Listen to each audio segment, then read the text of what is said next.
If your wife left the house at 10 p.m., would you be concerned?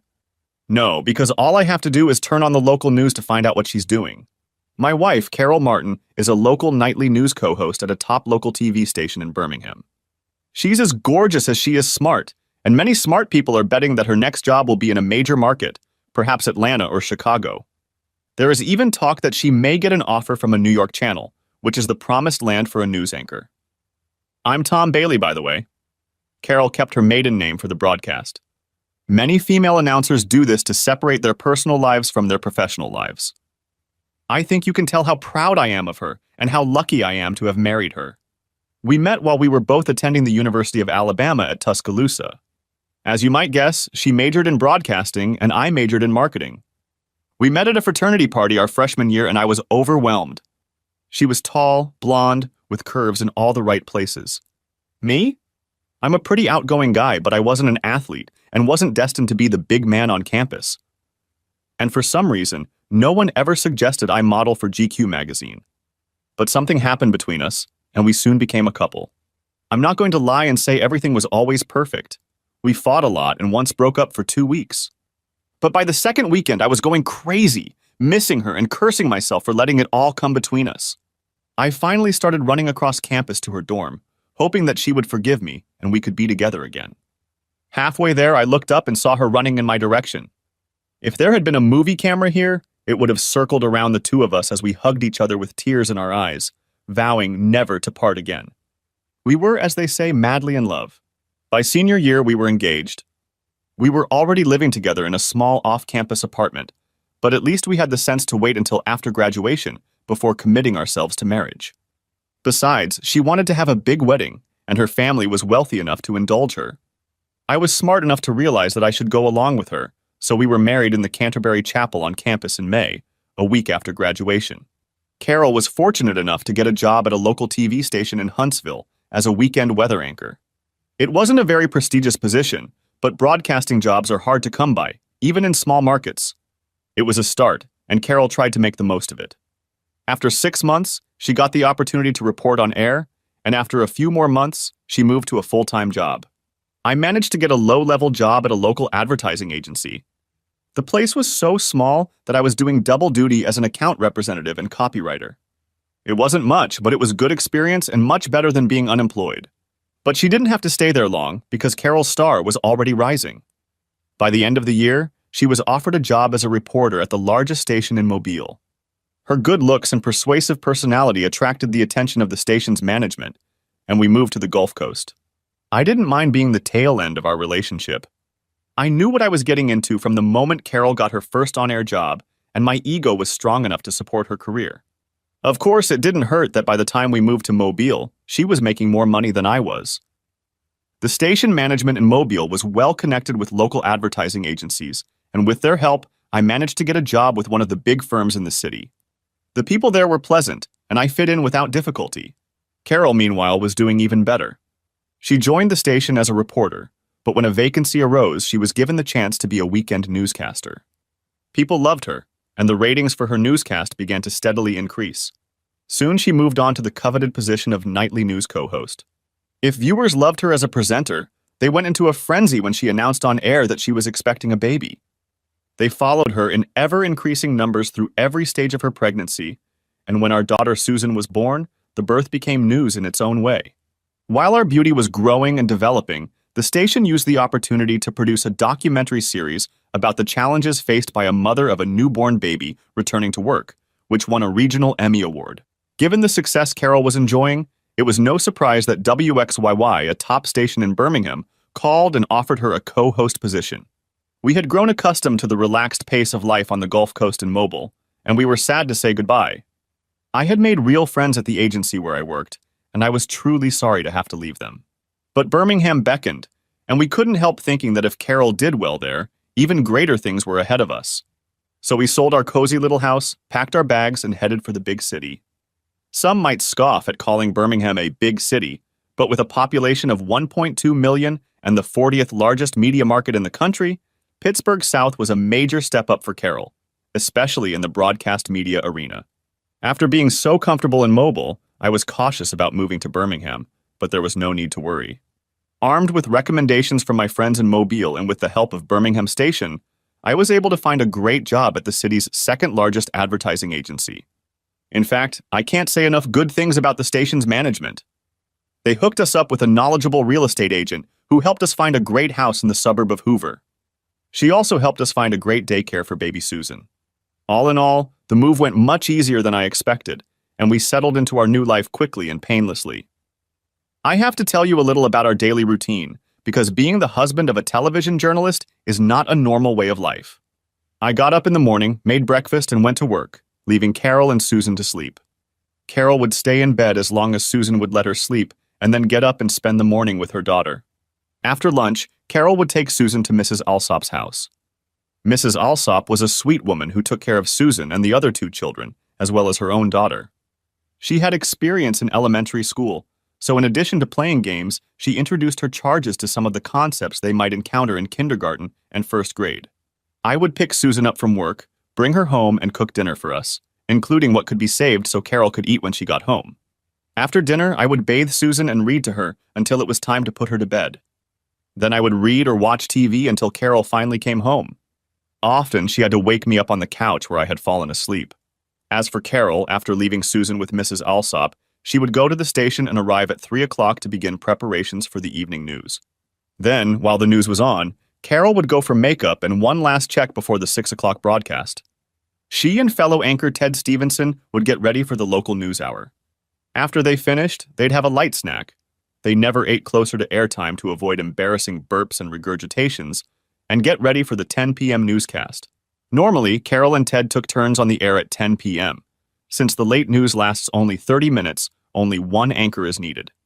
But lately, Don Sanchez, the news director, has been doing postmortems after the late newscasts, and Carol and Ted have had to stay late to analyze their performances and find ways to improve. Local news programs bring a lot of money to TV stations. Stations keep all the advertising revenue, and the station with the highest rating gets a premium, so competition is fierce. The higher the rating, the higher the premium, so stations are constantly looking for ways to increase their audience share. Being in the advertising business, I could understand why the station put so much emphasis on boosting ratings. But as a husband, I also felt the lack of time alone with Carol. Truth be told, with Carol working evenings and me working afternoons, it was always a challenge to find time for just the two of us, especially after Susan was born. Sure, we usually had weekends off, but we tried to find some time during the week as well. But lately, those evening meetings have become less and less frequent, especially after Don Sanchez instituted late-night autopsies. Even weekends have become less frequent as Carol has made more public appearances, showing the flag for the station. With rare opportunities for intimacy, it seemed that Carol and I lived more as neighbors than as husband and wife, as friends rather than lovers. Because our schedules didn't coincide, I rarely found an opportunity to discuss the situation with her, and she seemed reluctant to talk about it with me, I suppose, because there were no easy answers. Even though I wasn't happy with the situation, I didn't want to bring it up because I knew what I was getting into when I married Carol. We discussed the timeline and difficulties of marriage with the TV hostess, and I agreed to everything. Moreover, we had friends from college who were struggling with the opposite situation. Husbands often traveling and working long hours with little time for family. If I were in that situation, I would turn to Carol for support and understanding, so I didn't want to be hypocritical. Besides, I reminded myself, Carol made a lot more money than I did, which made our lives a lot easier. Still, money wasn't everything. It got to the point where I couldn't keep my frustration to myself any longer, so one day at lunch I laid it all out to Lou Faraday, the media director at our agency. Lou was only a couple years older than me, was married to a beautiful woman named Terry, and had a little daughter a little older than Susan. Given that we had so much in common, it was no surprise that he became my best friend at work, and someone I felt comfortable turning to for advice. So the day he told me about how happy he and Terry were, I instinctively said, "Damn, I wish I had what you have." "Looks like trouble in paradise, buddy," he said. "What's going on?" Then it all came pouring out, surprising me with how bad I felt. "I'm married to one of the finest women on television," I grumbled, "and I don't see her any more often than I see her fans on the news." Lou shook his head sympathetically. "Damn, Tom, this sucks. Can't you go on vacation sometime, or at least a long weekend? I bet your folks would love to keep Susan with them." "I thought about it," I said, "but Carol says Don Sanchez keeps pushing Ted and her to get the ratings up. They're his best viewers, and he's afraid their absence will lead to some ratings drop they can't make up for. Look, Lou replied, I've known Don Sanchez for quite some time. He's a talented news director and eager to succeed, but he's also a decent man. Maybe you should talk to him and see if there's anything he can do to give you and Carol some time together. I don't know, Lou, I sighed. I think Carol would kill me if she found out I'd contacted her boss. She doesn't need to know, Lou replied. Don's coming to the agency tomorrow to hear a presentation on the new viral video campaign we're working on. You know him well enough. I bet you can snatch a few minutes to talk to him after we're done. I don't want to ruin your mood, Lou, I said. My personal problems don't belong in the office. Don't be silly. This is just a preliminary meeting. Don wanted to see how we were progressing with the concept, and we invited him to stop by. This will be a great opportunity for you to pull him aside and talk about you and Carol. I was still wary, but I couldn't think of anything better to do. My resolve was strengthened that evening when Carol arrived even later than usual. She didn't even bother to wake me up on the couch where I had dozed off waiting for her. Instead, I woke up on the couch in the middle of the night to find the TV off and a wet pillow where I had drooled in my sleep. I dragged myself upstairs, undressed, and climbed into bed next to her sleeping figure. Shit, I thought. Now I won't even get a chance to kiss her goodnight. When I got to the office the next day, I was determined to do something to try to change the pattern our lives had become. So I kept my eyes on the conference room where Don Sanchez was meeting with Lou and a few of his guys. As their meeting began to dissolve, I poked my head through the door and waved at Don. He was clearly in a good mood. Hey Tom, how's my favorite news anchor's husband doing? He shouted to me. Hey Don, it's good to see you. Listen, do you have a couple minutes? I asked. Sure, what's on your mind? He asked cheerfully. I decided to take it easy. Hey, you need to give Carol a break. You're working her too hard, I said, frowning. But he took me seriously, and a look of concern appeared on his face. Did she complain? He asked quickly. No, she likes it, I replied. I am the one who suffers. I don't see her anymore. He relaxed. Oh, well, you knew she had a dangerous job when you married her, he joked. He could see that he was relieved that his star wasn't upset. Sure, I agreed, but all these special appearances and post-show autopsies really cut into her, and I's alone time. I tried to soften my complaint with a wink. Okay, he snapped back. We've probably overdone the showing the flag thing. I'll see if we can't lighten the schedule. And don't worry about the autopsies. We haven't done one since the last rankings came out. Have you seen how much we're outranking the competition? Station management is ecstatic. Speaking of leadership, he continued, I've got to get back there for my next meeting. It was good to see you. Keep pleasing your bride. With those words, he patted me on the back, turned and headed for the door, leaving me standing in his office. Back at my desk, all I could think about was when the last set of ratings came out. I checked my computer, our agency is a subscriber, and verified that the last rating had been published a whole month ago. If Don hadn't performed an autopsy in a month, what was Carol doing all those nights when she got home from work so late? That question shook me to the core. Maybe it was because I was already unhappy with our relationship. But the first thought that came to me was, she's having an affair. As soon as I thought about it, I realized I was wrong. Carol loved me, and although the relationship was a bit strained, she wouldn't do anything that would jeopardize our marriage. Besides, there were plenty of other perfectly reasonable reasons why she might have stayed away like that. Maybe she just wanted to unwind a little, maybe stop in for a late-night snack. Maybe she had fallen behind on fan mail and was trying to catch up. There were tons of reasons she could have been late. So why didn't that make me feel better? At that moment, Lou poked his head through the door. Hey, I saw you talking to Don. Did he give you any relief? I'm not sure, Lou. I guess I won't know until I talk to Carol. He gave me a perplexed look, but when I didn't say anything else, turned to leave. Okay, buddy, let me know if there's anything I can do. For the rest of the day, I was like a zombie. I went about my business. Anyone who passed by my office would have thought I was working hard. But I couldn't concentrate on any of my projects. My thoughts kept returning to what Don had said. I tried to remember exactly what Carol had said when I asked her about the late hours. Most of all, I was thinking about what I was going to do next. Part of me wanted to confront her and demand an explanation. But no sooner had I chosen that option than another part of me thought about how stupid I'd look if the explanation turned out to be completely innocent. Accusing her of having an affair certainly wouldn't improve my relationship with Carol, I knew. And as I rationalized my fears, another voice in my head started calling me a wuss for not asserting myself and demanding the truth. By the time I left work to pick up Susan, I was no closer to solving the problem than I had been before. The only silver lining was that I now had an active, demanding 4-year-old in my arms, and being her daddy took up almost all of my attention and energy for the next few hours. Perhaps she sensed my mood, because she was unusually clingy that evening and didn't want me to stop reading to her in bed. Finally, she fell asleep. As I tiptoed out of the room, I looked back at her sleeping, innocent face and was surprised to find tears welling up in my eyes. How sad it would be if her mom and dad were getting a divorce. Emotionally exhausted, I went back to my room and sat down in front of the TV. At that moment, I realized that I didn't have the energy for confrontation. For a whole hour, I watched some pointless police drama, but after that, I couldn't remember anything about the plot. Then the news came on, and I watched my beautiful wife recount the day's events. Looking at her carefully made-up face during the talking head footage, I remembered how I had been so enamored with her all those years in college. Of course, this bright, beautiful woman wouldn't cheat on me. It was well past midnight when I heard her car pull into the driveway and she got out of the garage. When she saw me, she looked surprised. "Oh, I didn't realize you were still up." I got up from the couch, walked over to her, and hugged her. "I just wanted to see you. I've missed you. You're awfully late tonight." She gave me a quick kiss and pulled away to bend over and take off her shoes.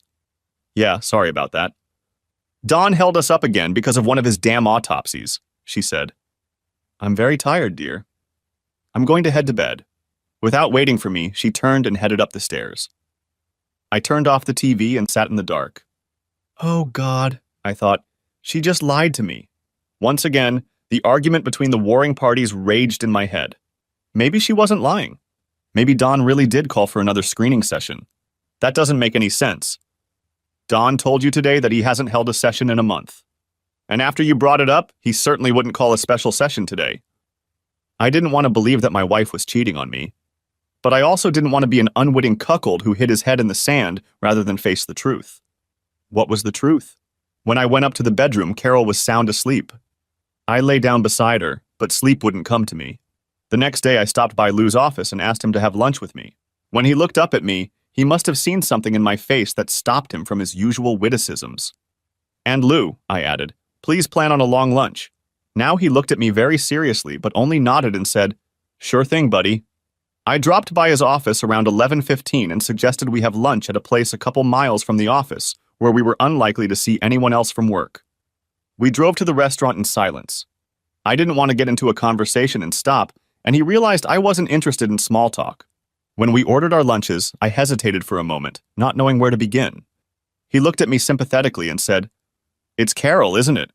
His comment was like cauterizing a boil, and all the unpleasant, contagious stuff seemed to pour out of me.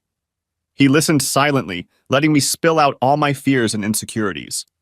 When I eventually ran out, he shook his head. "Damn, I never would have believed it. I thought you and Carol had the happiest marriage in the world." "Me too, Lou, me too," I nodded sadly. "So what are you going to do?" he asked. His simple question seemed to crystallize my thoughts. I knew I had to do something. I couldn't just sit there and agonize anymore. "Lou," I said, "the only thing I can think of is to go to the station and see for myself what's going on there. If I'm wrong and everything is perfectly innocent, hopefully I'll be able to sneak out of there undetected, and Carol will never know what an insecure idiot I've been." "What if you're right?" asked Lou quietly. "I don't know, Lou, but at least I'll know where I stand. It's better than the agony I'm going through right now." "What about Susan?" he asked. "I've already thought of that," I told him. "When we get back from lunch, I'll call Mrs. Alsop and ask if she can keep Susan late tonight. She's already offered to do that, so hopefully there won't be a problem." We finished lunch and headed back to the office. I was still distraught, but at least I had a plan of what to do to resolve the situation. I guess even those condemned to death feel some relief when the day of execution finally arrives. Mrs. Alsop said she would be glad to help, but asked me not to stay too long. "Please be back no later than 11 o'clock, she told me. "I have to start work first thing in the morning." It didn't give me much time to see anything, but it was the best I could get, so I promised. After work, I drove again to Mrs. Alsop's house to inform Susan of the change of plans. At first, my girl wept when she realized I wasn't coming to pick her up, but Mrs. Alsop came to the rescue. "We're having a pizza party, Susan," she told her, and Susan visibly brightened at the thought. I paid Mrs. Alsop for the extra time and also gave her money to order pizza for everyone. It was the least I could do. Then I headed for the exit before Susan could get upset again. Now the only question left was how to kill a few hours. I went home and made myself something to eat. Then I picked up my plate for half an hour before I threw the food in the trash. I should have realized that there was no way I was going to eat. I cleaned up the kitchen and started rummaging around the house, looking for a way to distract myself. The more I thought about it, the worse I felt about my plan. The news wouldn't end until 10:30. How much could happen in the next 30 minutes? Worse yet, what if Carol came straight home? She might beat me to it before I can pick up Susan and get back to the house. What would I say then? All these doubts and fears paralyzed me until I remembered the determination I'd felt at lunch with Lou. I had to do something, even if it failed. I just couldn't leave it at that.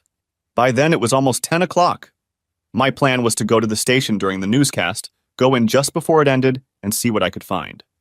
Usually there weren't many people at the station at this late hour.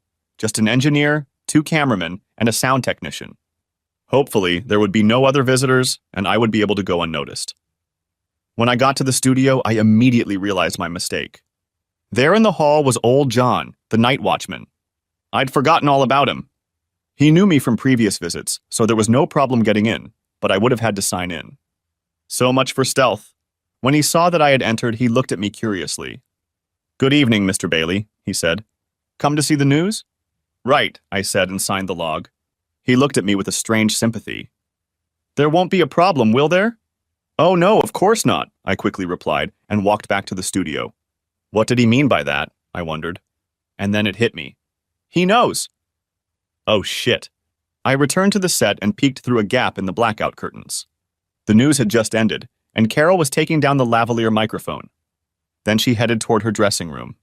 I circled the studio to follow her, but to my surprise, Carol didn't go to her dressing room, but headed down the hall to the green room. The green room is where guests can wait and rest before going on the air. But the 10 o'clock news never has guests, I thought, and indeed the whole room was plunged into darkness. When she opened the door, however, I saw that one of the table lamps inside was lit and discerned a male figure sitting in one of the chaise lounges. Then the door closed, and no light or sound came from inside. My heart was pounding, and I didn't know what to do. The door was unlocked, and I could burst in and demand an explanation. But if it was an innocent encounter, if Don Sanchez was there, for instance, Carol would never forgive me. If I stayed outside, I'd never know what was going on. I was just about to rush inside and end the aftermath when I remembered something. There was a small window on the far side of the room that allowed station personnel to unobtrusively check on guests without disturbing them. In fact, it was Carol who had pointed it out to me when she gave me a tour of the station when we first arrived. I quickly headed in the direction where the observation window was. As I walked, I checked the time. Damn it. It was already 10:45. I would have to leave quickly to make it to Mrs. Alsop's house by 11 o'clock. I moved down the darkened hallway and saw a faint light coming through the small observation window. As I peered through it, I saw Carol clearly. I had never seen such a set of underwear in my life. She was encased in a tight embrace with a man as if she belonged to him, which I suppose at the moment she did. I pulled out my cell phone and started taking video. The lighting was low, but the black underwear seemed to make the light on her skin much brighter. I knew what was coming next, and I wanted to end it right here and now. But as I turned and headed back toward the door, I glanced at the time. It was almost 11:55. Damn it, I had to pick up Susan. I ran down the hallway to the lobby and nodded to Joe, heading for the front door. "I'm sorry, Mr. Bailey," he said. Damn, I thought, does everyone but me know what's going on? I jumped into the car and sped toward Mrs. Alsop's house. When she let me in, I found my Susan asleep. Wrapping her in a blanket, I took her in my arms, picked up my things, and turned to leave, thanking Mrs. Alsop for keeping her. She looked at me strangely and asked, "Are you all right, Mr. Bailey?" When I stared at her blankly, she said, "Your eyes." Only then did I realize that tears were streaming down my cheeks. "Oh, that," I said. "It's nothing. I just got something in my eye when I was getting out of the car." I thanked her again and carried Susan to the car, fastening her seatbelt, although she was still wrapped in the blanket. I don't think she woke up as we drove home, and I know she continued to sleep as I carried her up the stairs and put her in her bed. She looked so sweet and innocent, and I was overcome with longing for the innocence I had lost tonight. I got a beer out of the fridge and sat in the darkened room waiting. Everything was quiet. Strangely, a memory of my grandmother's death flashed through my mind. I walked into the chapel where her coffin stood and realized that the silence then was intensified by my deep sadness. I felt the same way now. When she got home, it was almost 1 o'clock in the morning. She went into the kitchen and turned on the light. When she saw my figure in the unlit room, she was surprised. "Tom, what are you doing?" "I've been waiting for you," I said in an even, emotionless voice. "The security guard told me you came by the studio. Is everything okay with Susan?" "Where is she?" "Mrs." Alsop held her up for me. "She's upstairs in bed now." "Well, if you came to the studio, why don't you stop by my place?" I tried to pull myself together. This was it. "I saw you tonight. I saw you go into the green room with Ted Stevenson." "Oh yeah, we just had a little meeting after the news." "Carol, I came to the observation window. I saw what your meeting was about. I even got a glimpse of the new set of underwear you were hiding from me." At least she had the decency to look embarrassed. "Oh, Tom, I'm so sorry." Now my anger was building. "Are you sorry you did it, or just sorry you got caught?" "Tom, I'm sorry you saw us like that." "I didn't want you to find out this way," she said quietly. "You're going to leave me for him?" She dropped to her knees in front of me and took my hands in hers. "Oh, honey, don't even think like that. Of course I'm not going to leave you. This is just my little adventure, a little fling. Maybe it will be over soon and then everything will go back to normal." I couldn't believe my ears. "It'll be over soon? You mean you're not going to stop? You're going to keep cheating on me?" "Baby, this doesn't mean anything. This is just a chance for me to experiment a little with Ted. It won't last long. Just let me have my fun and then I'll come back to you like I always do." "I can't believe it, Carol. You're asking me to agree to be a cuckold while you two entertain each other whenever you want. How could you think I would agree to that?" She stood up and stepped back to look at me. Her voice was quiet and had lost all its warmth. "Tom, you really don't have a say." "You don't have a say? I'm your husband, for heaven's sake. If you don't stop this, I'll have no choice but to file for divorce." She looked at me coldly. "I really don't think it's in your best interest, Tom." Her calm demeanor made me even angrier. I wanted her to show some remorse, to apologize, or at least acknowledge the pain I was feeling. Instead, she talked me into accepting her behavior and pretending that nothing was going on. I couldn't believe it. "Given your actions today, I will decide for myself what is in my best interest. And I can tell you that I'm not going to stand for it." She crossed her arms over her chest and spoke to me as if she were lecturing a delinquent child. "Tom, listen to me. If you file for divorce, you're going to lose. You'll lose your daughter because the court will award custody of Susan to me. You'll only get to see her a couple weekends a month, plus your birthday and some holidays. No matter how we divide our assets, I'll get the house because I'll be raising Susan. And of course, even if there's no alimony, you'll still pay child support." "Wait a minute," I shouted. "You're the one committing adultery." "Tom, this is a no-fault state. The court doesn't care who did what to whom. It only cares about the welfare of the children. In the case of a 4-year-old girl, the mother always gets custody." She paused to catch her breath, then continued. "If you don't believe me, find a lawyer and ask him. You'll realize I know what I'm talking about." Her tone softened. "You don't want this to happen, Tom." "I don't want it to happen either. I want our family to stay together. This little adventure I've been up to shouldn't concern us. Just think about it." As I sat leaning back in my chair, she came over and kissed the top of my head. "Just think about it, Tom. Now I'm going to go to bed." With those words, she turned and headed up the stairs. I don't know exactly how long I sat like that. Thoughts flashed through my mind, and each of them evoked a different emotion. Anger, loss, bewilderment, sadness, perplexity, fear, rage, frustration. I felt like I had to make some plans, had to do something, but had absolutely no idea what. That Carol would cheat on me was unthinkable. That she would suggest continuing the affair was so far beyond my imagination that I felt paralyzed. I finally got to my feet and dragged myself up the stairs, exhausted from the roller coaster of events and emotions I had experienced tonight. I fell heavily into bed and fell asleep almost immediately. Even though I was exhausted, my body automatically woke up at 6 o'clock the next morning. Mechanically, I showered, shaved, and dressed. Wild thoughts flashed through my mind. Run away and hide, or wake Carol and shake her, or kidnap Susan, or just go to bed and never get up again. But when I went into Susan's room to look at her sleeping figure, I realized that for her sake I had to hold myself together. If I did something stupid, I would be in trouble, and most likely lose all chance of keeping my beautiful daughter. I knew I had to put her first, to be strong for her sake. So I did my morning chores and headed to the office as I did every day. I was able to work on autopilot and complete all the tasks necessary to get to work. But as soon as I arrived and sat down at my desk, all reflexes left me and I put my head down on my desk in a daze. Tom? It was Lou. Are you okay? When I didn't answer, he walked into my office and closed the door behind him. What's wrong? He asked worriedly.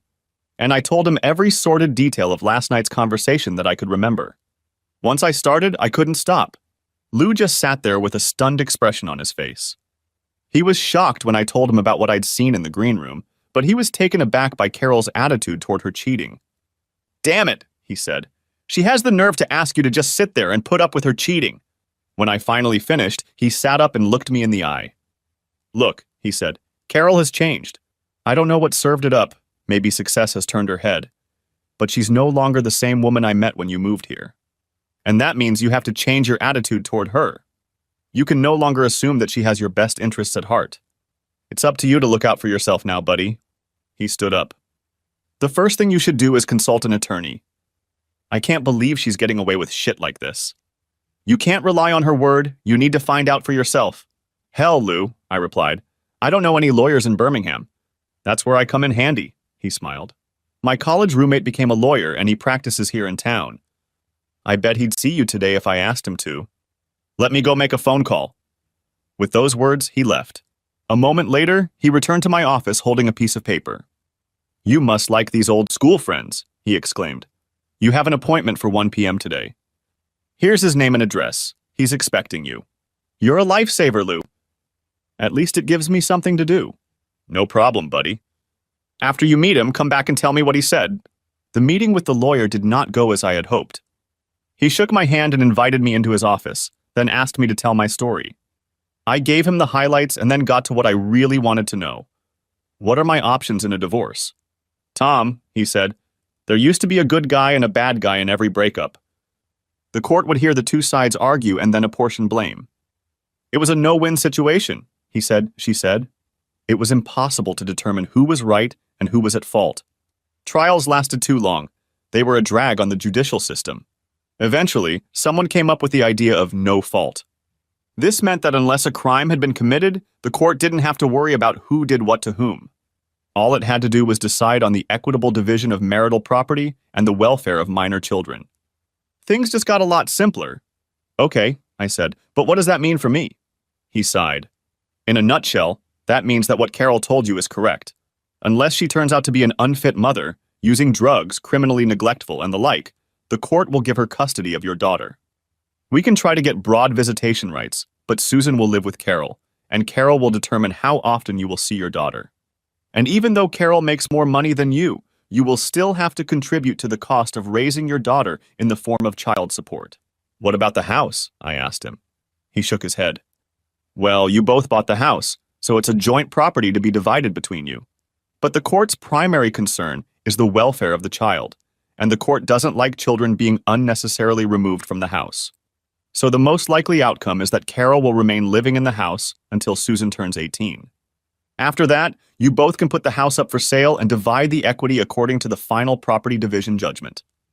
But for the next 14 years, the house will belong to her. But in a few years, she'll probably move on to another media market, I objected. Then you can sell the house. But until that happens, it stays put. I sat back and shook my head. Damn it, she knew exactly what she was talking about. I'm screwed. I'm sorry, he said to me as we shook hands. It's not always fair, but that's the law. As I drove back to the office, I felt like I had been sent to purgatory. I couldn't understand what sin I had committed, but I was sure I was being punished. Lou was eagerly awaiting my return, but with the look on my face, he already knew how it was going to end, and I didn't need to say anything. Damn it, Lou, I said. It's just not fair. She's put me in a predicament and there's nothing I can do about it. She can act like a whore, and unless I want to give up my daughter and my home, I'm going to have to suck it up and put up with it. I started pacing around the office. I'm beginning to understand why some men destroy their wives. Don't even joke about that, Tom, Lou said quickly.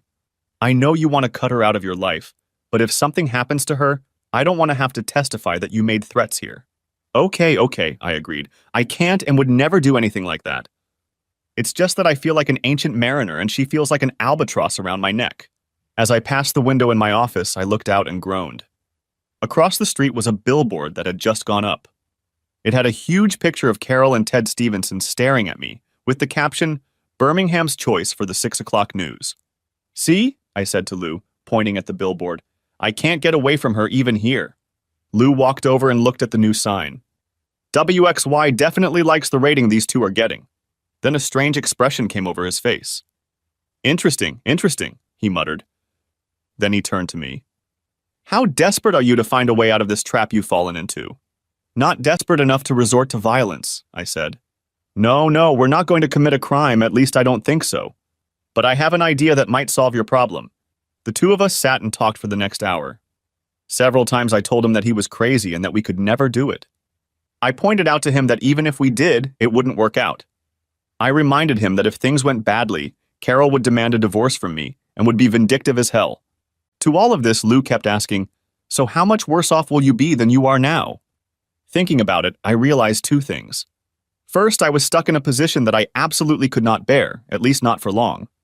Second, I really had no choice but to do something truly desperate. Okay, Lou, I'm in. Perhaps as I left the office in the afternoon, my words sounded quite decisive. But as I drove to Mrs. Alsop's house to pick up Susan, I was overcome with doubt. I risked losing my daughter if I tried what Lou was suggesting. Wouldn't I be better off just swallowing my pride and living as a cuckold? Doing nothing was the easiest solution, no doubt about it. My thoughts and my stomach continued to churn as I brought Susan home and began to prepare dinner. For once, I'd left the TV off.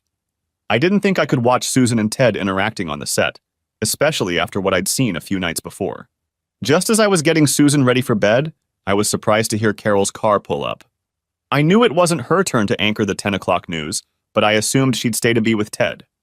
But then she came through the door, picked Susan up in her arms, and carried her delighted daughter to bed. I could hear the two of them laughing and giggling as Carol read story after story. Tears came to my eyes. This was what it was like in our house before everything went wrong. When Carol finally came downstairs, I looked up and said sincerely, "That was very nice of you. She misses you very much, especially before bedtime." "I know," she said, "and I missed her too." I wondered if she was having second thoughts about the new lifestyle she'd chosen.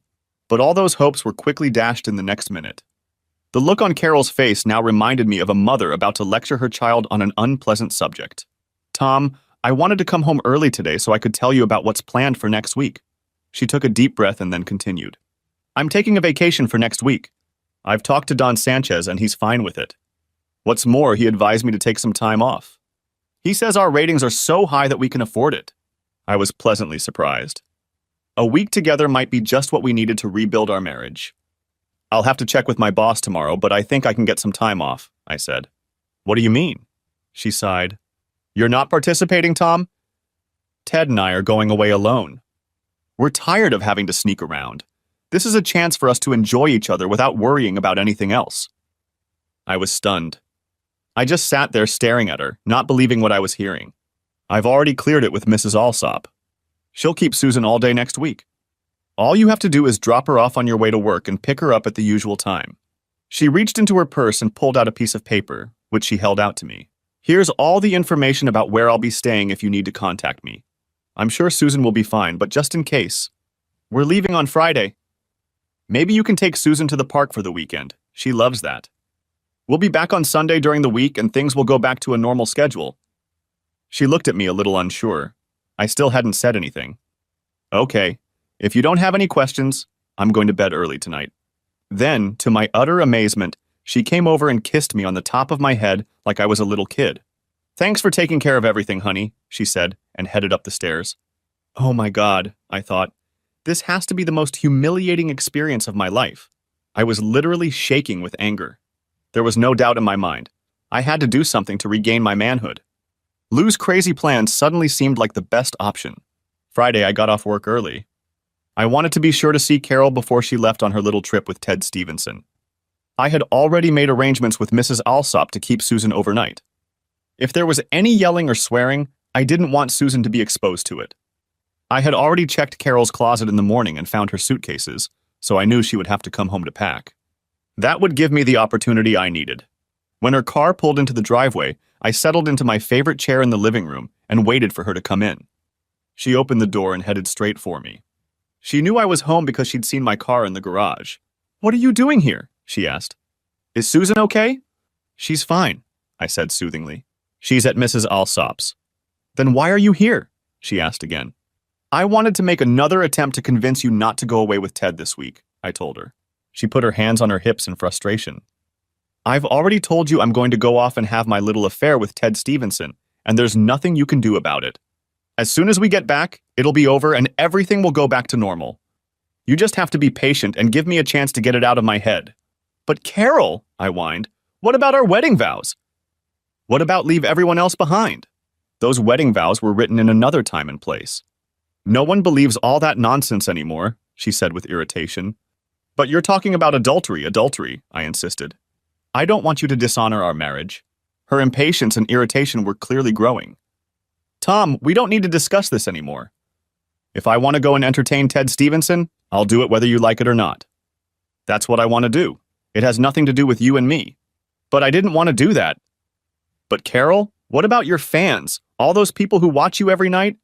You know they won't approve of what you're doing. I've clearly taken it too far. I don't care what my fans think. They're just a bunch of redneck dorks.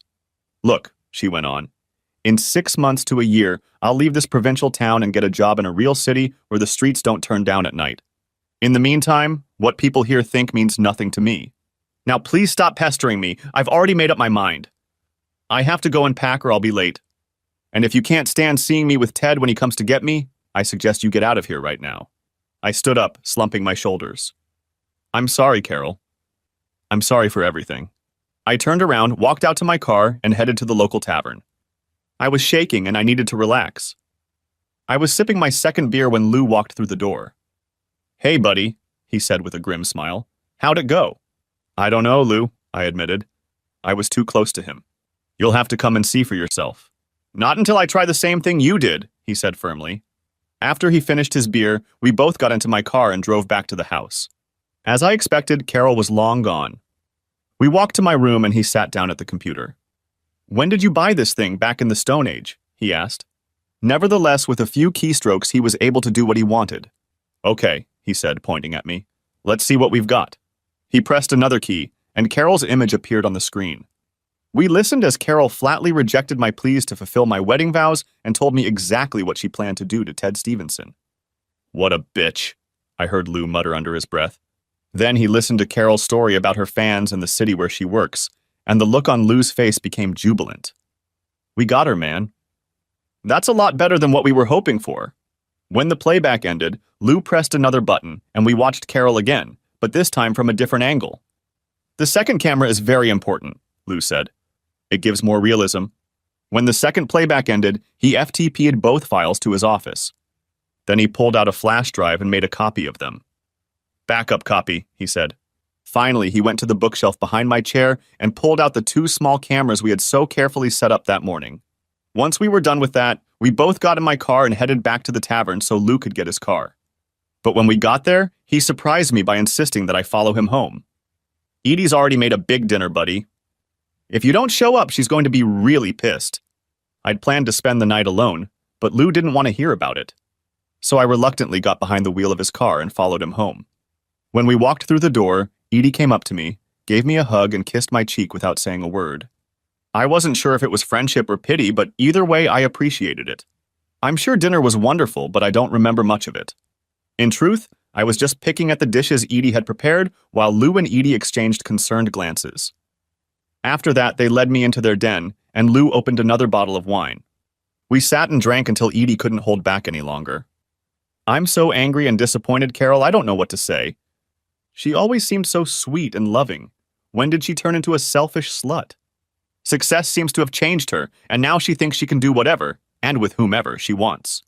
She turned sharply to Lou. Look, do whatever you can to help Tom. I don't like to take sides when friends divorce, but this is different. Carol is out of line, and we have to help Tom keep his daughter. She looked at her husband again with a piercing stare. And if you get hit on by one of those slutty models or TV personalities you have to work with, you better say no, or I'll come after your balls with a butcher knife.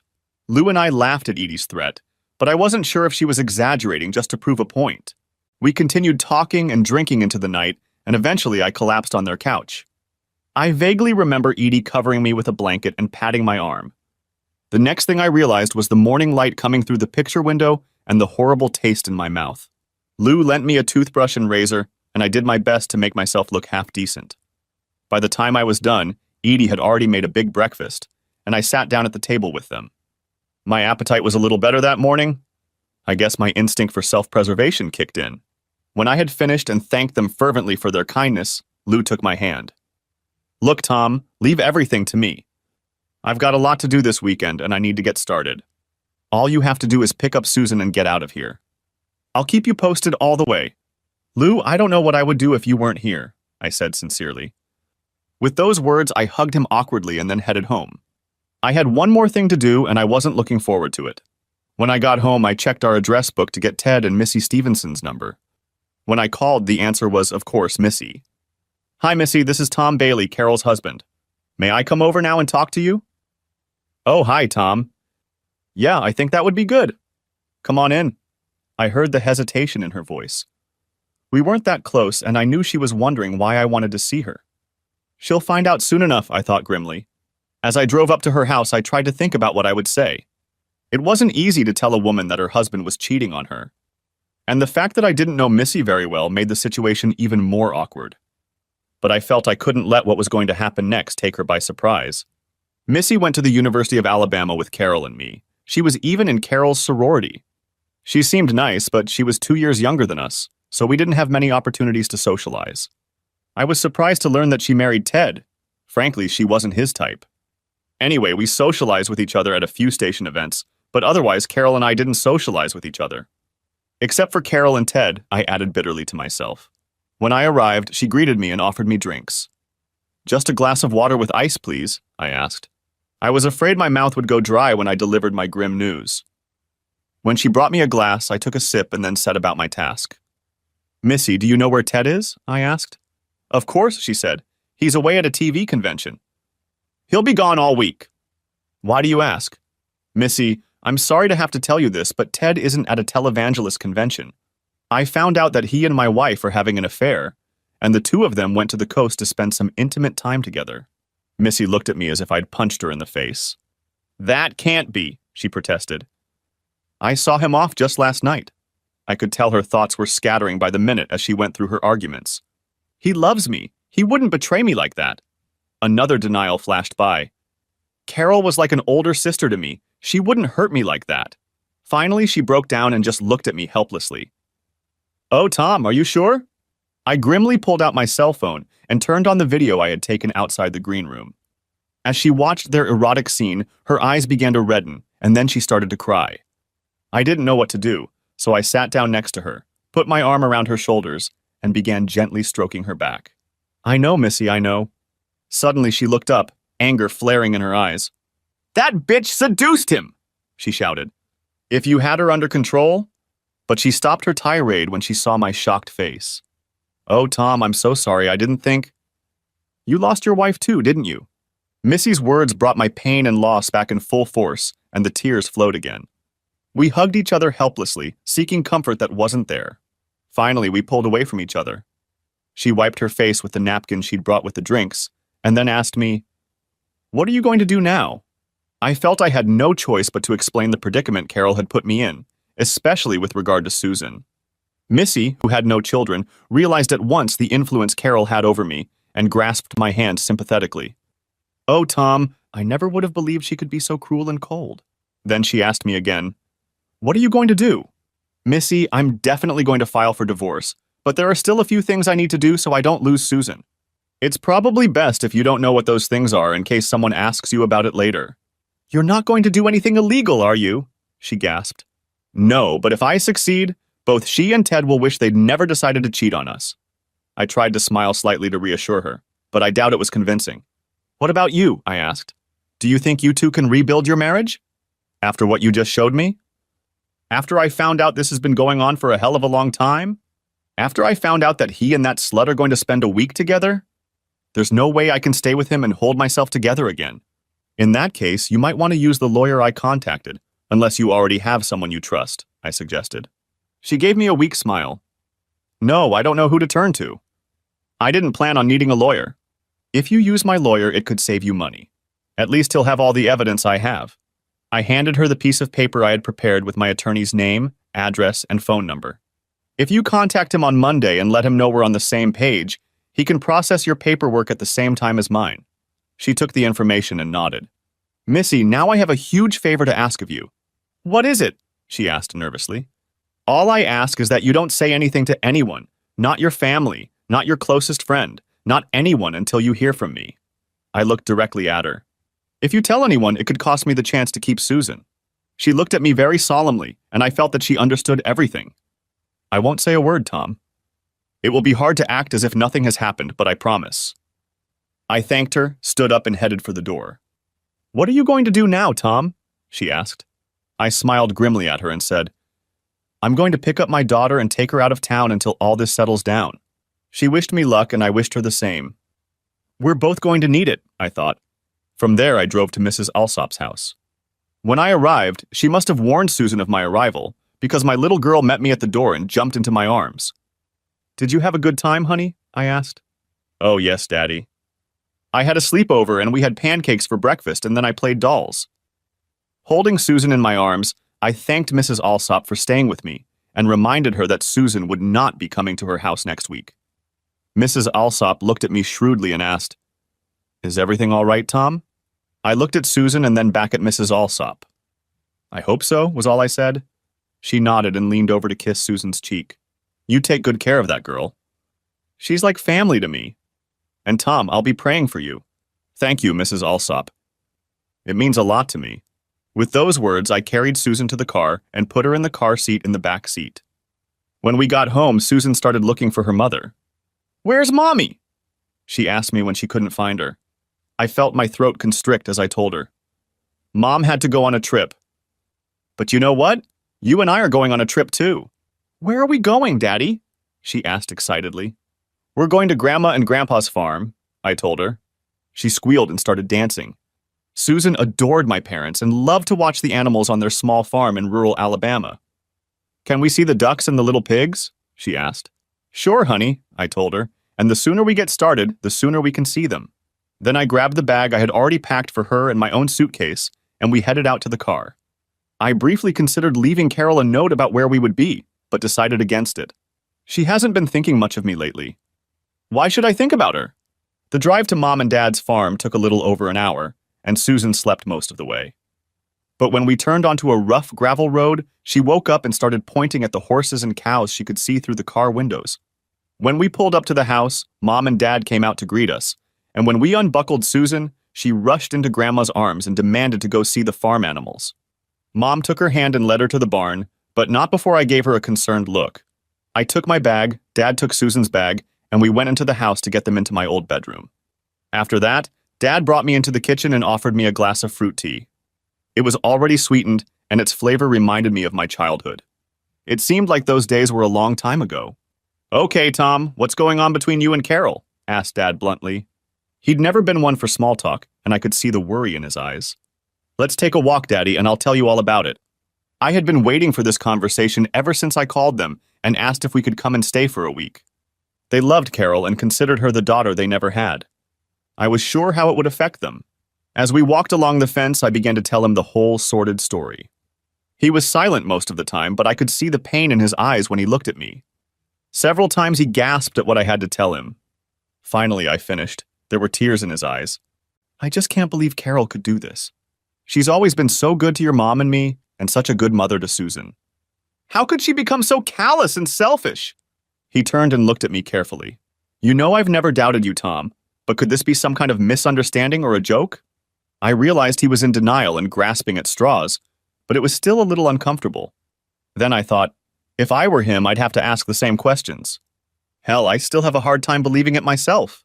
I reached into my pocket and pulled out my phone. I queued up the video I had taken in the green room and held it out to him. "Watch this, Dad." When he took the phone, I reached over and pressed the arrow to start the video playing. He muttered to himself in a half-whisper, "I can't make out almost anything that—" Oh my God. I saw the picture come into focus. Carol's nearly naked body broke free from Ted Stevenson's embrace and began sliding down his torso, reaching for his belt, unbuckling it, and then unzipping his pants. I took the phone from him, and he stood there helplessly, his shoulders slumped and his face tense. Then he grabbed me and put me in a tight hug. "Oh, son, I'm so sorry. It hurts me so much to see this, I can't even imagine how you felt." We stood like that for a few more minutes, and then we turned and started walking back to the house in silence. He kept his hand on my shoulder the whole way. As we approached the house, I turned to him and asked, "Dad, can you tell Mom?" "I don't think I can do that." He nodded solemnly. "I'll do it," he said. Mom and Susan were in the kitchen having a snack when we came back. Mom looked at Dad, and when she saw his face, she was scared. She started to speak, but Dad raised his hand to stop her. "Son," he said, "why don't you take Susan to the pond so she can see all the little ducklings?" Hearing this, Susan jumped up and started tugging on my arm. "Let's go see the ducks, Daddy." "Can we go?" I nodded gratefully to Daddy and led Susan toward the pond. When we got back to the house, I saw that Mom had been crying. She wiped her eyes with a towel as we entered the house, then came over and hugged me tightly. "I love you, Tom. Dad and I will be there for you no matter what happens." "Thanks, Mom," I managed to whisper. Looking over her shoulder, I saw Dad and said, "Thank you, Dad. That means so much to me." We stood like that for a long time, and the silence was clearly beginning to bother Susan, who couldn't understand what was wrong. Then I turned to her and said, "Okay, Susan, let's go unpack. Then we need to wash up and get ready for dinner." That broke the spell, and she took my hand and began to walk nimbly back to our room, leading me behind her. I told myself that I would never lose my daughter, no matter what. The next day was Sunday, and we all went to the old Baptist church that Mom and Dad had attended for many years. As they say in the village, I had been an apostate for a long time, but I was glad to be in church again, to hear the familiar words and sing the old hymns. In the evening, I got a call from Lou. He brought me up to speed and told me all about what he had been doing that weekend. As I listened to him, I realized that no matter what happened, I was lucky to have a good friend like Lou, and that I would be indebted to him for a long time to come. I tried to tell him this, but I was uncomfortable expressing my emotions in the awkward way that men do in such matters. He brushed it off. "You would have done it for me." But he understood what I wanted to say, and I knew it. Then his tone changed. "Okay, Tom, so far this has all been just fun. Are you ready to put it into action? Once we get started, there's no turning back." I did not answer him at once, but paused to consider what we were about to do. There was no guarantee of success. In fact, even if we succeeded, it could still end badly for me. And if the whole thing blew up in my face, things could get ugly very quickly. I might very well have to work on my parents' farm. But then I thought about everything that had happened in the last 2 weeks. Through no fault of my own, Carol had humiliated me, put me in a position I couldn't bear. Even if I decided to subject myself to her desires, there was no guarantee that the situation wouldn't come to light, or happen again.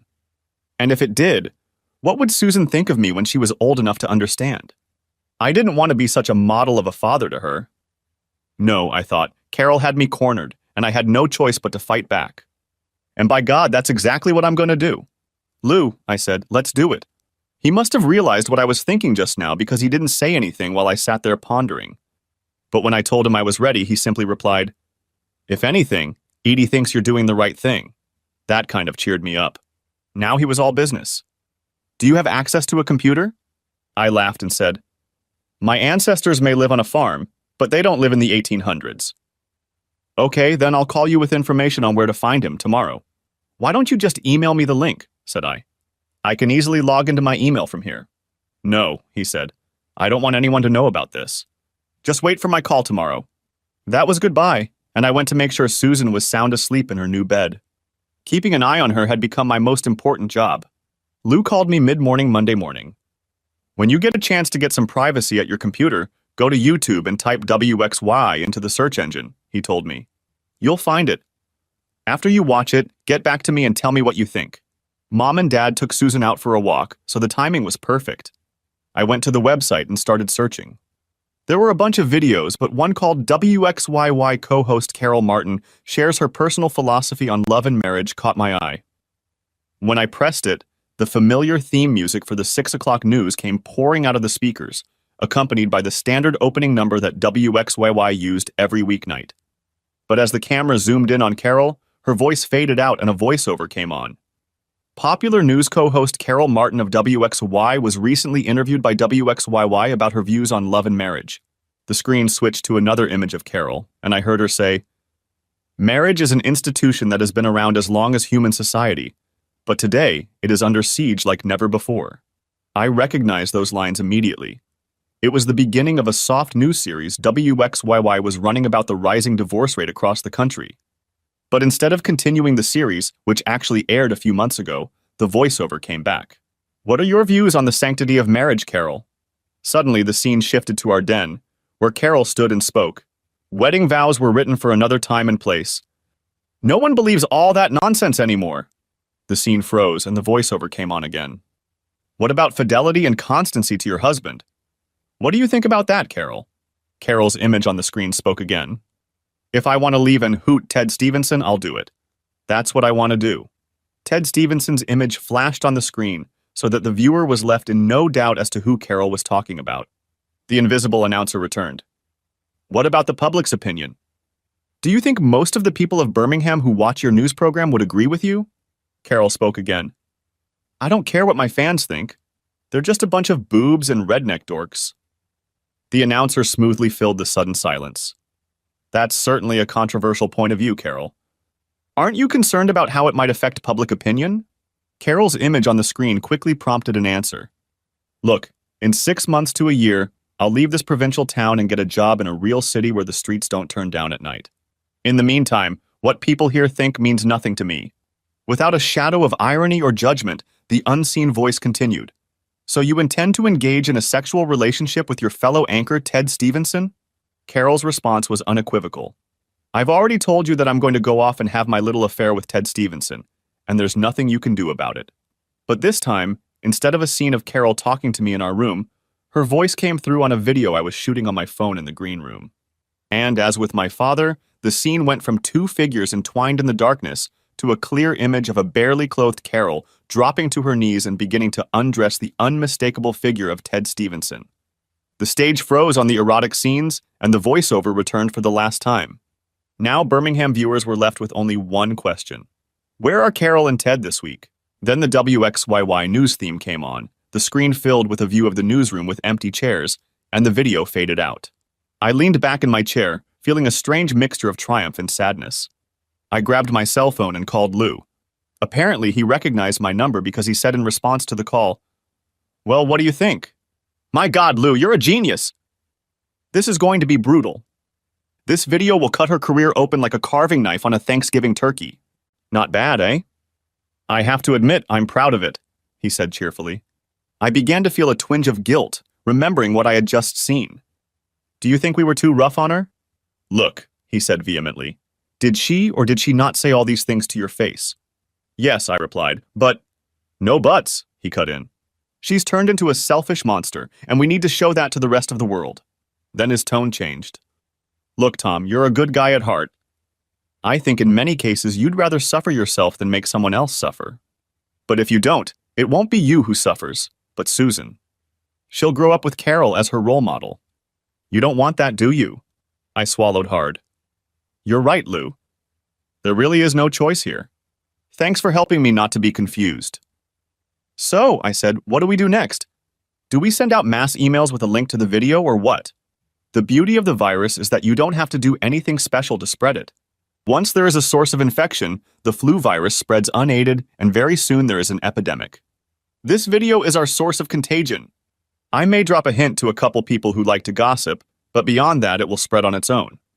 You just have to be patient. Okay, Lou, you're the expert on these things. Just keep me informed. For the next few days, Susan and I had a wonderful time visiting Mom and Dad. Susan had been to the farm before, but only for a day or two. Now that we had a whole week at our disposal, Dad and I wanted to give her a real sense of how the farm worked, and Susan began to learn where our food came from. At the same time, Mom took Susan into the kitchen and introduced her to cooking. Our food at home was more like open the package and heat the contents than real cooking.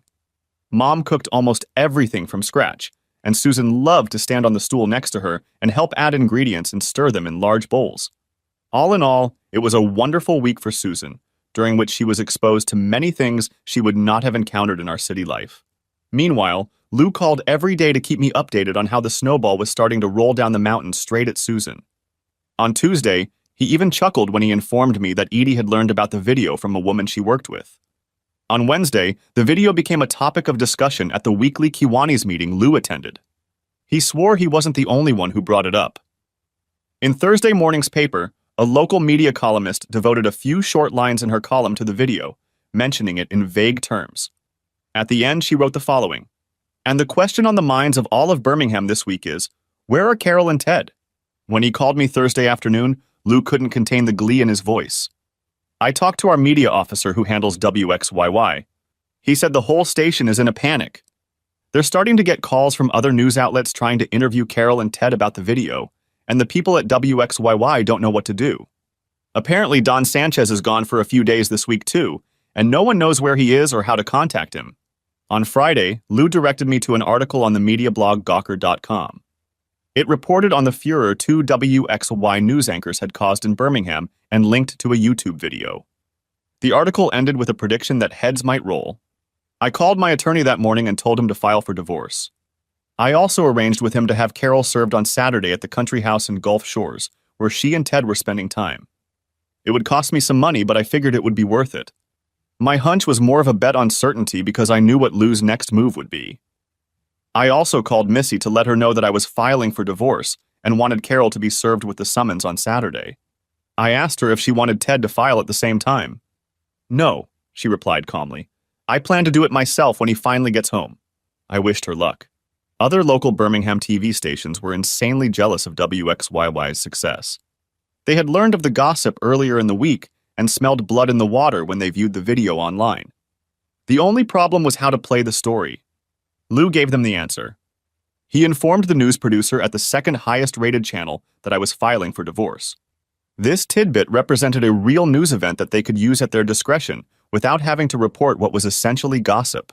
Then my attorney went on the sly. When the TV station reporter called to confirm the filing, the lawyer told her that the papers would be served on Saturday, and he managed to reveal the location where it would take place. Suddenly, the hounds were up in arms. The news director decided the story was too savory to ignore and decided to go full force. The station contacted the court server assigned to serve Carol, and they agreed to coordinate. Once everything was settled, the station manager authorized sending a video crew and lead reporter to Gulf Shores on Saturday. Lou called me Saturday morning with more news. Apparently, Don Sanchez had finally been contacted. He had cut his vacation short and was trying to make arrangements to get back to Birmingham as soon as possible. Lou's contact at WXY told him that everyone at the station was terrified. No one knew what was going to happen. Lou also advised me to be sure to watch the evening news on a competitor's station. "I think you'll find it interesting," he said with sarcastic understatement. Saturday is usually a slow news day, so TV stations are often grasping at straws for content. Apparently, that was the case that Saturday, because the news about Carol and Ted was the top story. The co-host, a somewhat smarmy type, went on the air with a picture of Carol and Ted behind him. It was a shot of a billboard I had seen from my office window the week before. All this week, many Birmingham residents have been concerned about the question, where are Carol Martin and Ted Stevenson of WXYY? In an exclusive piece today, we managed to find them in Gulf Shores, where they have been hiding all week. The scene switched to footage of the station's lead reporter, Hilda O'Reilly, a red-haired woman with a sharp voice, walking down the beach toward a couple sunbathing on the sand. It was Carol and Ted, of course. Neither of them heard the reporter, cameraman, and microphone operator until Hilda walks up to them and starts asking loudly, "Carol Martin, Ted Stevenson, what can you tell us about your relationship and the stories that are going around in Birmingham?" Carol let out a small exclamation of surprise and turned around to see who was talking to her. When she did, it was clear to the audience that she was sunbathing topless. When she saw the small crowd and the video camera, she cried out again and hastily covered her breasts, which of course were blurred on the TV screen to meet FCC standards. She turned away to match her bra to her bikini, and as she bent over to put it on, she discovered that her bikini bottoms were thongs. The camera then turned to Ted Stevenson, who was desperately trying to reach for his beach towel to cover the tiny Speedo swimsuit he was wearing. After cleaning herself up, Carol turned angrily to the red-haired reporter and shouted, "Hilda, what are you doing here? Why are you intruding on us like this?" Hilda didn't look the least bit embarrassed. "What do you have to say about the video that's all over the internet?" "What video?" asked Carol confusedly. "The one where you told all the rednecks in Birmingham that you came here to have an affair with Ted Stevenson," Hilda replied coldly. Carol began to sputter, and Ted tried to intervene and divert attention away from her. But just at that moment, The unlikely appearance of a man in a suit and tie on the beach caused everyone to pause. Approaching Carol, he asked in a loud voice, "Are you Carol Bailey Martin?" Reflexively, Carol answered, "Yes." "Then, Miss Martin," he said, handing her the envelope, "you have received notice. Your husband has also instructed me to inform you that the locks on your house have been changed, and you are no longer welcome there." With those words, he turned quietly on his heels and strode away from the beach. For a moment, Carol was stunned. Then anger flashed in her eyes, and she screamed, "That son of a bitch!" Being a television professional, Ted realized the cameras were still rolling and grabbed Carol, warning her in a low voice not to say anything else. He grabbed her arm and half led, half pulled her toward the resort. The camera focused on her oil-glistening buttocks as she angrily staggered away. The local announcer reappeared on the screen. "This is it." Carol Martin and Ted Stevenson, who have been missing all week, it turns out, were sharing a room at the posh Gulf Shores resort. And most interestingly, Carol's husband sued her for divorce and kicked her out of the house. "We tried to contact her husband but couldn't get a comment. They couldn't contact me because Susan and I were safe at my parents' farm, and I was going to stay there for the rest of the week. Although that meant I was safe from prying reporters for the moment, the only means of keeping up to date was Lou. Lou learned from his interlocutor on another Birmingham TV station that Carol had foolishly not believed the bailiff when he told her I had changed the locks and had asked Ted to take her to the house. It was a double mistake, because not only did her key no longer work in the door, but the TV station had stationed a camera crew to watch the house, and her embarrassment and frustration was caught on camera. It got worse. The next time she and Ted drove to his house not thinking about the consequences, Missy met him at the door with a packet of divorce papers and told Ted not to come back. A camera crew was also there, and Ted's humiliation was included in a news story for all to see. In desperation, they rushed around, trying to lose the tail of reporters, and ended up spending the night in a motel on Interstate 65, halfway to Tennessee. For the next chapter of the story, Lou had to turn to our media manager, who in turn got the information from his interlocutor at WXYY. Don Sanchez, WXYY's news director, finally got back to Birmingham on Saturday afternoon and tried unsuccessfully to contact Carol and Ted. They were, of course, on their way back from Gulf Shores with their phones turned off to avoid calls from other reporters. Don couldn't even leave a message. Carol and Ted's mailbox was overloaded with voicemail. The result of all this was a very angry news director. His composure didn't improve when someone showed him a tape of a competing network's exclusive Saturday night newscast. It wasn't until Sunday afternoon that Ted had the good sense to call the office, at which point Don sharply ordered the two co-hosts to report to the studio immediately. The two of them got back into Ted's car and went straight to the WXYY studio. When they arrived, they discovered that the competing station's remote broadcasting van was parked across the street, so they had to drive to the back of the building and sneak to the service elevator. With this little maneuver, they burst unannounced into a meeting Don was having with the rest of the staff. Apparently, the yelling started immediately, with Don berating the couple for their stupid, promiscuous behavior, and Carol and Ted trying to defend themselves. Finally, Don had had enough, and in front of the entire group, he told Carol and Ted that they were fired. "What?" screamed Carol. "You can't do that. We have a contract." Don went into executive mode and replied very coldly. "If you check those contracts, you'll see that there's a morals clause in them, requiring you to behave according to the norms of society." "What we do in private is nobody's business," Carol snapped back. Don, who was a practicing Catholic, stood up and leaned across his desk toward her. "When I was at Mass at the cathedral this morning, the priest spoke about the sanctity of marriage and the sin of adultery. He didn't mention you two by name, but he spoke of the bad example set by some public figures in our town." Carol recoiled at the thought of being the subject of local sermons, but Ted was still indignant, and he hastened to continue where wiser heads would have remained silent. "But nobody knows about us or cares for that matter." Now Don was getting sarcastic. "Obviously you didn't see the news on the other news stations last night. I suggest you get a copy and watch it." "But there's no need to wait. Just look out the window." With those words, he walked over to the window behind his desk and pulled back the curtain. Across the street was one of the billboards featuring the now infamous co-hosts. Carol took a quick glance at the sign, then took a double breath and looked more closely. "Oh my God!" she gasped. The sign had been defaced by a vandal who had the nerve and a can of spray paint. He hadn't done anything special, just erased some of the text, but now the sign proudly read, "Birmingham's choice for the 6 o'clock news is a whore." Don lowered the curtain and turned to the silent couple again. In an official tone, he said, "Your behavior has dishonored this station and caused irreparable damage to our ratings and reputation. I have no choice but to take you off the air immediately and terminate your contracts." He paused, then said bitterly, "Have you ever seen the original Frankenstein?" Confused by the change of subject, both nodded uncertainly. "Now," Don continued, "you are a monster, and the people of Birmingham are an angry mob. If I were you, I'd get out of town as soon as possible." I was very nervous as Susan and I drove back to Birmingham on Sunday evening. I had deliberately left late, hoping to avoid any confrontation with Carol or the media. As a result, I heard the news of Carol and Ted's dismissal on the Sunday evening news. But when I pulled up to our garage, it appeared that, having scored a famous victory, the opposing news teams had decided to leave the battlefield. The next morning, the Birmingham News broke a new scandal involving a city politician who was accused of embezzling public funds. The story pushed Ted and Carol to the back pages and kicked off a new witch hunt. Apparently, no one cared about the angry husband's reaction anymore. That morning, I took Susan to Mrs. Alsop's house. When I arrived, Mrs. Alsop met me at the door and gave Susan a protective hug. "Come on in, honey," she told her. "My children have missed you. They want to play." As Susan ran off to her little friends, Mrs. Alsop turned to me with a sympathetic look. "I was so sad to hear about everything that happened, Tom. I hope you and Susan are doing well."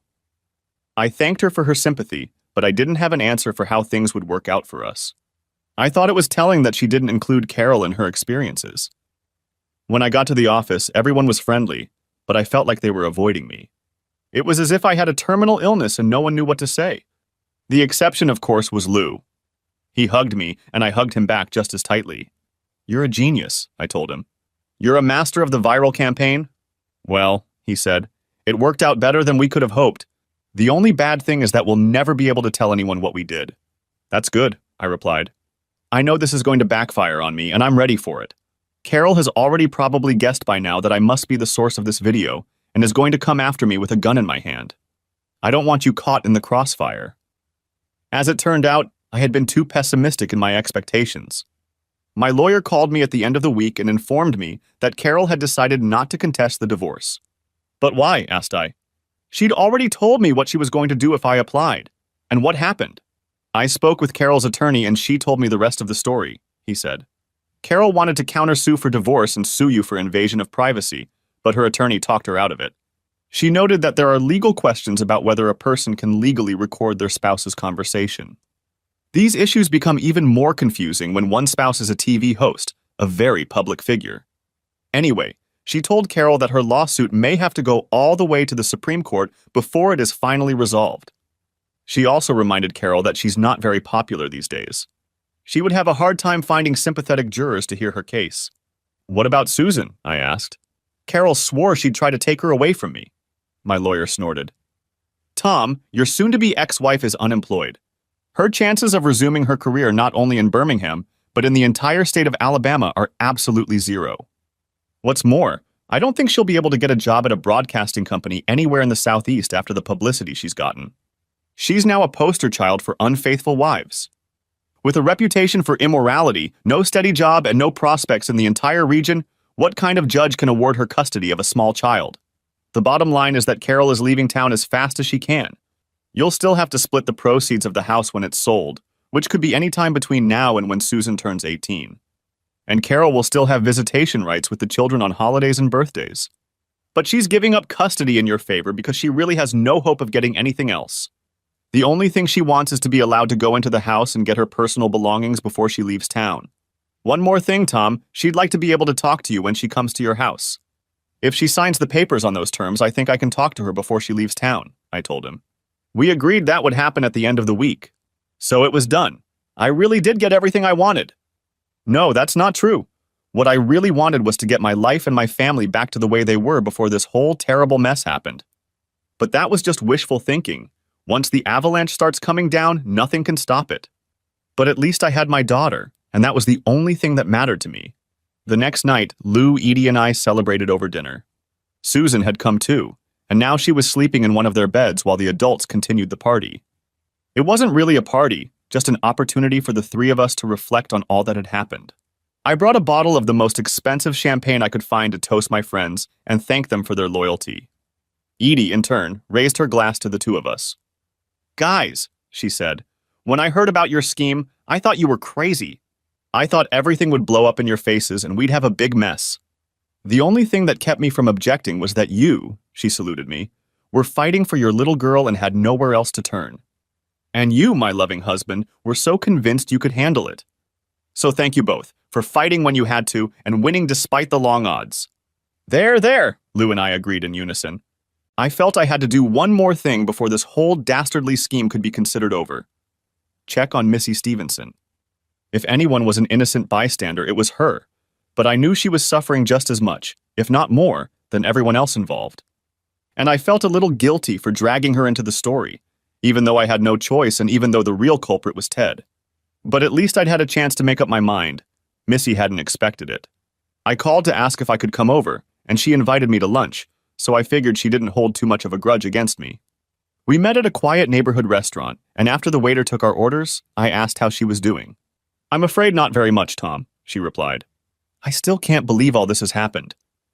One day I'm happily married to a handsome, successful TV host, and the next day I'm divorcing a bastard who lied, cheated, and humiliated me in front of the whole town. I know, Missy, I comforted her. This is all so unbelievable. I feel like I'm caught up in a bad soap opera on daytime television. She wanted to know what was going on with Carol and me, so I told her the results of our divorce. Great, she said vindictively. She got what she deserved. What about Ted? I asked. What's going on with you two? That coward, she replied bitterly. He didn't have the courage or the courtesy to face me. He just left town, telling his lawyer to give me whatever I wanted. I have no idea where he went, nor do I care. Except, of course, that I keep waking up at night and reaching for him before I remember what happened. She pulled out a handkerchief and blotted her eyes. Are you going to be okay financially? I asked. Yes and no, she said. He left me a house, but it's too big for me to live in by myself. Plus, we have a big mortgage and no real funds, so I don't think I can afford to support him. Ted has to pay me alimony, but frankly, I don't count on it. The only way he'll be able to pay is if he finds a new job, and my friends have warned me that's not going to be easy. She sighed. Anyway, I think the smartest thing for me to do is to move in with my folks for a while, try to get a job and start to rebuild my life. She paused. That's not how my life was supposed to turn out, she said sadly. I felt terribly sorry for her. She was a sweet girl who didn't deserve anything like this. I begged her to stay in touch and let me know where she was. I really like Missy and I hoped she could pull through. She deserved it. The only thing left was Carol's visit, and I wasn't looking forward to it. The anger and resentment I'd felt earlier had subsided with the success of our viral video campaign.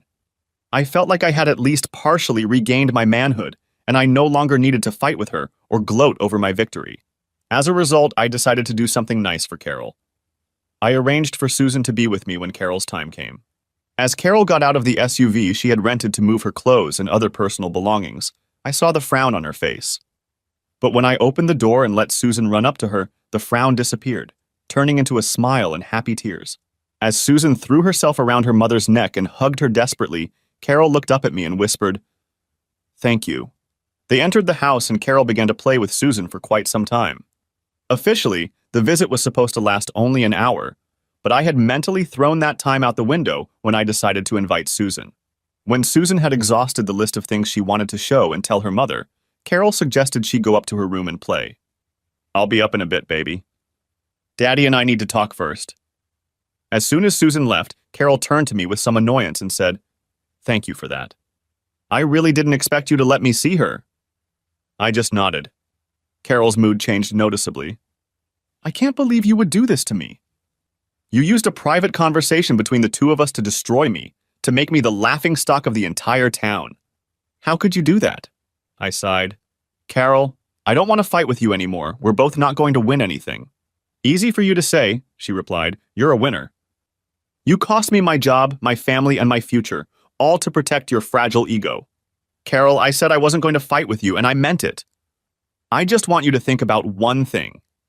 None of this would have happened if you hadn't decided to satisfy your own desires, regardless of anyone or anything else. Everything that happened, you brought it on yourself." Carol opened her mouth to answer, but at that moment Susan called out to her, asking when she was going upstairs. Carol looked at me for a moment, then turned on her heel and walked upstairs to her daughter. After playing in Susan's room for a while, Carol took her daughter into our bedroom and started packing up her things while continuing to talk to Susan. I could hear their happy chatter from downstairs. Finally, Carol came back downstairs, dragging her suitcases behind her, with Susan trailing behind. Carol put the bags in place and then turned and knelt in front of her daughter. Taking Susan by the shoulders, Carol told her, "Mom will have to leave. I'll be living in another state and won't be able to see you every day. But I promise I'll see you every chance I get, and we can talk on the phone and videotape each other for as long as you want." Susan immediately cried out earnestly, "No, Mommy, I don't want you to go." The girl threw her arms around her mother's neck and clung to her as if she were the only life raft in the ocean. Carol lifted her into her arms and stood hugging her tightly, stroking her back and trying to reassure her. "It's okay, doll. I'll see you soon and you'll tell me about what you've been doing and we'll have such a good time." As she spoke, she walked over to me and held out Susan. "Now you're going to be a good girl and do whatever your daddy tells you to do. I love you, Susan. Don't ever forget that." Then she turned, picked up her suitcases and walked briskly to the door. I could see tears streaming down her face, but she didn't let herself look back. Instead, she walked straight to her car, loaded her suitcases into the back seat, and with a quick wave of her hand, drove away. I hugged my sobbing daughter, and tears ran down my cheeks. I realized with surprise that they were caused not only by the loss of my daughter, but also by my loss. My little girl was losing her mother, and I was losing my wife. Finally, I lowered Susan to the ground. "Listen," I said, "I have an idea." "What, Daddy?" she asked with tears in her eyes. "Why don't we go to the park and see if the ducks are there? And after we do that, maybe we can find an ice cream man and buy an ice cream cone. Would you like some?" "Oh, yes," she answered immediately. "And we can feed the cones to the ducks, can't we, Daddy?" "Of course we can," I replied. I was greatly relieved to be able to distract Susan from her sadness. I knew there would be many more times she would miss her mom and the female presence in our home. But I hoped what I'd heard was true. Young children are more resilient and adapt to change more quickly than older children. And I thought regretfully, I hoped I could adapt too. The next week I learned that I would have to adapt even more than I had expected. Late one night, the head of the agency called me into his office. "Tom," he began, "you've done a tremendous job for us, and we sincerely appreciate your contribution to the success of the agency. I was just waiting for the but that I knew was coming. I didn't think I was going to like the direction it was taking. But this whole thing with your wife has left an odor that spreads all around. Clients ask if you're Carol's husband, and it has an impact on them even when I tell them your status. Not surprisingly, our relationship with WXY is also quite strained, and after all, they are a key media outlet for us." "Are you firing me?" I asked bluntly. I was getting annoyed and didn't want to listen to 15 minutes of entreaties. "Absolutely not," he said firmly. "But I've talked to the other supervisors, and we think it's best for you and the agency if you decide to seek employment elsewhere." "How much time do I have?" snapped back at me. "There's no deadline," he assured me. "Take as much as you need. And listen, Tom, I'll be happy to give you a glowing letter of recommendation. I hope it will make it easier for you to find one quickly." I didn't like it wasn't fair. But I realized that there was no point in burning bridges behind me, so I shook his hand, assured him that I understood everything and would start the search immediately, and thanked him for the offer of approval. Then I went back to my office. On my way out, I walked into Lou's office and closed the door. "What's up, buddy?" he asked. "I just got fired," I told him. "I guess all that heat we brought downstairs got too hot for the supervisors here." Then I told him about my conversation with the supervisor. "This is utter nonsense," he bellowed. "I'm going over there and I'm going to tell him what I think." "They can't do that to you, especially after everything you've been through." I took him by the shoulders and guided him back to the swivel chair. "You're not going to do anything but keep quiet." I don't like being thrown overboard, but I knew it was fraught when I started. "I won't let you get hurt. You've done too much for me already." I could see he wasn't happy, but he started to calm down and let me talk him out of the confrontation. We ended the conversation with me promising him to come over for dinner on Saturday. I told him I would come if I could bring a friend, and he looked shocked until I explained that she was 4 years old. Then I went back to my office and started updating my resume. As I worked, I shook my head regretfully. It looked like Missy wasn't the only party affected. I had several contacts at other agencies in the Birmingham area, and I immediately started calling them. However, after talking to a few of them, I realized that Carol and Ted's affair had left me as damaged goods in the area. Everyone liked me personally, But no one wanted to touch me with a 10-foot pole. It was time to widen my search. Eventually, I went back to my old agency in Mobile. It was far enough away that I didn't have a trail of scandal following me, and the agency was happy to get a proven employee with big city experience. Of course, I had to sell my house in Birmingham, and even though the market there was better than many others, I got very little to show for my investment. And of course, what I got had to be shared with Carol. Carol, of course, did not disappear from our lives. She started calling Susan every week and quickly moved to Skype so they could see each other. Neither of them was content to be limited to electronic contact, but face-to-face meetings were out of the question since Carol now lived in Santa Ana, California. Apparently, our video attack on Carol had a bigger effect than we could have imagined. At job interviews, even outside the Southeast, she began to be asked questions about what had happened.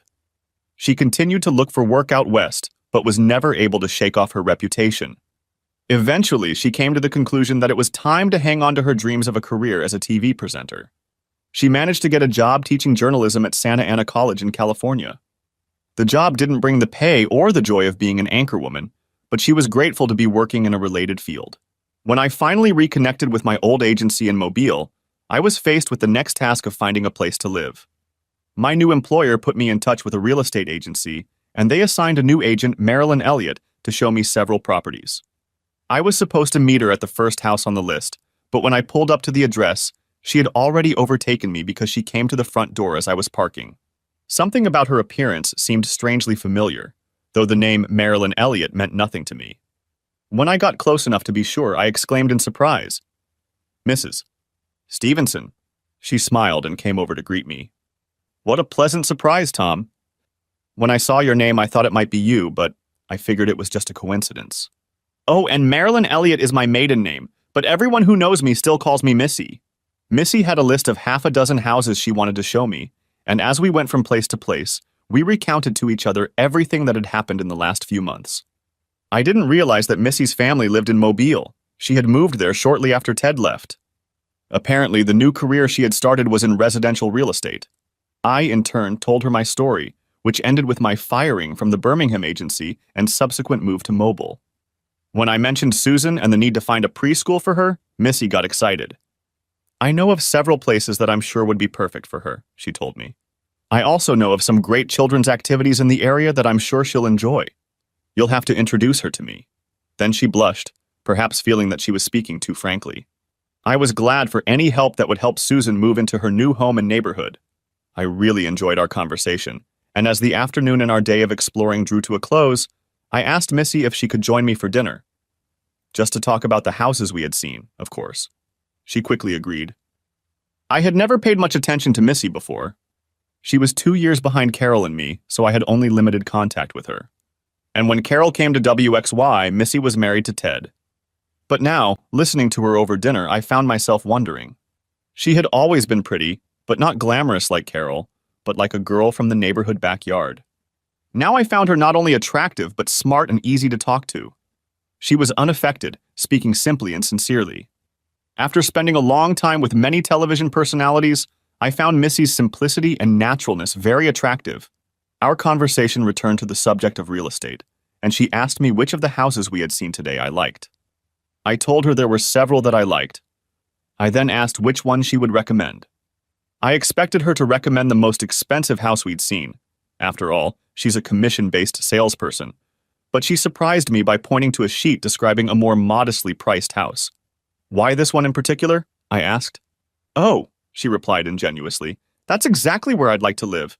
Then she realized what she had said and was embarrassed. The thought flashed through her mind. That would be nice. I won't belabor the point. Missy and I were married, and yes, we lived in a house she liked. I was apprehensive about how Susan and Missy would get along together, but my fears proved unfounded. Missy, I learned, had wanted to start a family ever since she and Ted had gotten married, but Ted had refused, believing that a child would stunt his development. So when she met Susan, it was love at first sight. As for Susan, it was obvious that she lacked female influence in her life. When Missy started showing up at our house, Susan treated her like a duck to water. Even before we were married, Susan started calling her Missy's mom, and soon Missy was dropped. The summer after the wedding, I did something I had long thought I should do. The three of us flew to Los Angeles so Susan could see Carol again. My plan was simple. Susan would spend a week with Carol, and Missy and I would go sightseeing in Los Angeles. None of us had ever been there before, and we were looking forward to being typical tourists. At the end of the week, the three of us will reunite and fly home to Mobile. I hesitated to broach the subject with Missy. No second wife could be happy enough to have her husband dating his first wife again. Besides, Missy had good reason to dislike Carol, given everything that had happened. But when I hesitantly brought it up, Missy simply said, "I think that's a great idea." I think she was more confident in our marriage than I thought, and perhaps a little more mature about what had happened than I was. Anyway, we arrived at John Wayne Airport, and Carol was there to meet us. Although I had seen her face many times on Skype, I almost didn't recognize her standing in the terminal. She had a short haircut and was dressed in what I would call business casual clothes. It turned out that a lot had changed. Susan suddenly became very shy, clung to Missy's waist and hid her face. But Missy gently nudged her toward her mother and whispered encouraging words in her ear. Finally, Susan let go of her arms and hesitantly walked toward Carol, picking up speed as she approached, and finally hugged her. Carol was crying profusely, and Susan was confused and worried at first. "I'm just so happy to see you," her mother reassured her, and they hugged each other tightly. Carol looked at Missy and me and whispered, "Thank you" to each of us. I couldn't help but think of the parting scene as Carol left Birmingham for the last time. This time the four of us went to the baggage claim area. When Susan stopped to admire some of the items in the window of one of the airport stores, Carol turned to the two of us. "I know we don't have much time, but I want to apologize to both of you. I've been doing a lot of thinking over the last couple years. I even went to a therapist. She helped me realize what I had become in my pursuit of stardom and how much I had hurt those around me, especially you two. You probably won't be able to forgive me, but I hope you won't hate me." Missy and I looked at each other and then moved in unison to hug Carol. It felt good to let go of a lot of things. After we returned from vacation, I called Birmingham one evening. When Edie answered, I chatted with her a little about our life and then asked to speak to Lou. When he came over, we exchanged pleasantries and then I told him why I was calling. "You were willing to take a chance on me once. Are you willing to do it again?" "What the hell are you talking about, Tom?" "I'm talking about you quitting your job, moving here, and starting an advertising agency called Bailey and Faraday. What do you say?" "There is only one way in which I would contemplate such madness," replied my old friend. "What's that?" "We'd have to rename the company Faraday and Bailey." We both laughed and started making plans. After the way I'd been treated at the old agency, Lou wasn't happy there. He was hungry for something new, and my call came just in time. We brought them both to Mobile, and Missy helped them find a beautiful home near us. The fact that she refused to take a commission made it a little easier for them to come up with a price. Shortly after Lou and I opened the store, we were talking about our services to a potential client. The guy really liked our approach. "Yeah," he said. "I wanted to try a different approach, something to make us stand out from the crowd. Maybe something like a viral campaign. Can you guys pull off something like that?" Lou and I just smiled at each other. "Yeah," I said, "we can handle it. Thanks for watching, hope you enjoyed it. Subscribe to my channel and watch for the next video."